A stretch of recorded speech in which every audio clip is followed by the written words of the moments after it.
More important it is that I think instead of looking at valuation alone,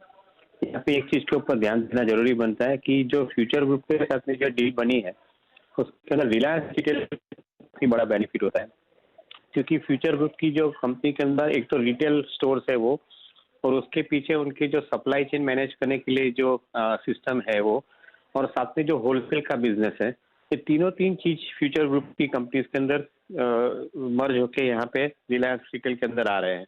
और important aspect ये है कि ये जो पूरी डील हुई है उसके अंदर एक ग्रोसरी का जो बिजनेस है जिसके अंदर फ्यूचर ग्रुप के अंदर काफी हद तक strength है, वो रिलायंस रिटेल के लिए आई थिंक मायने रखती है, क्योंकि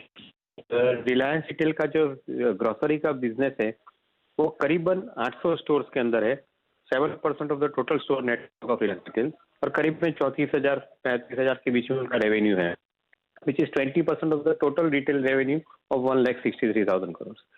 मेरा ऐसा मानना है कि ये जो डील हुई है उसके अंदर जो ग्रोसरी का बिजनेस ऐड होता है तो करीबन 26,000 से 29,000 के करोड़ के बीच में ये बिजनेस के अंदर ऐड होएगा, because future group brings this particular business. So Reliance Retail becomes the largest grocery company in the country with 35,000 revenue and close to around 30,000 crore. I think the revenue coming from future goods around 65,000 crore worth of revenue. तो वो तरीके से देखे तो I think ये deal definitely I think quite positive गिनी जानी चाहिए, ऐसा मैं मानता हूँ।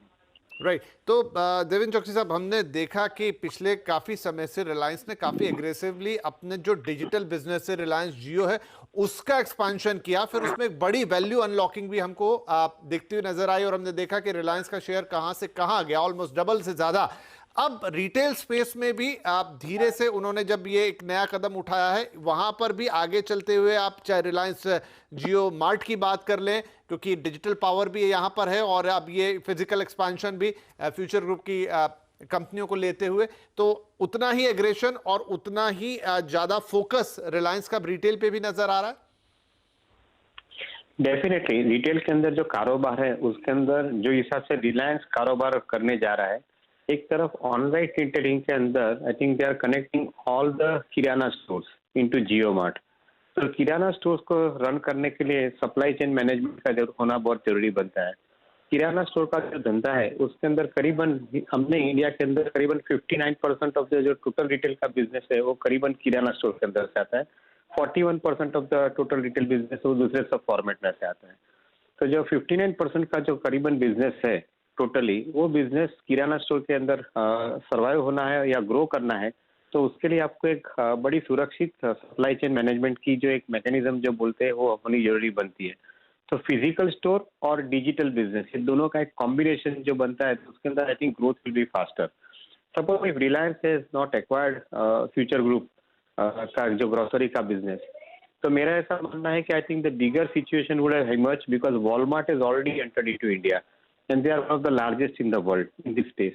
तो कंपटीशन को दूर रखने के लिए भी उन्होंने आई थिंक ये पूरा का पूरा मॉडल सेट किया है कि एक तरफ आपका फिजिकल स्टोर होता है, दूसरी तरफ आपका डिजिटली आई थिंक आप कनेक्टेड हो। तो आई थिंक पूरे का पूरा जो कारोबार है वो कम्प्लीटली इंटीग्रेटेड है। As a consumer you are getting a seamless services which closer to your location, तो आपको एक सीमलेस सर्विसेज मिलती है, क्योंकि सपोज आपके घर के बाजू में किराना स्टोर है, आप एक ऐप के ऊपर उसकी रिक्वायरमेंट प्लेस करते हो तो जो बाजू का किराना वाला स्टोर है they is supplying to you, so that will increase the business ultimately for the company। और रिलायंस ने मॉडल बहुत अच्छी तरह से बनाया हुआ है, तो मेरा ऐसा मानना है कि I think this could be I think definitely success script as far as I think Reliance retail is concern.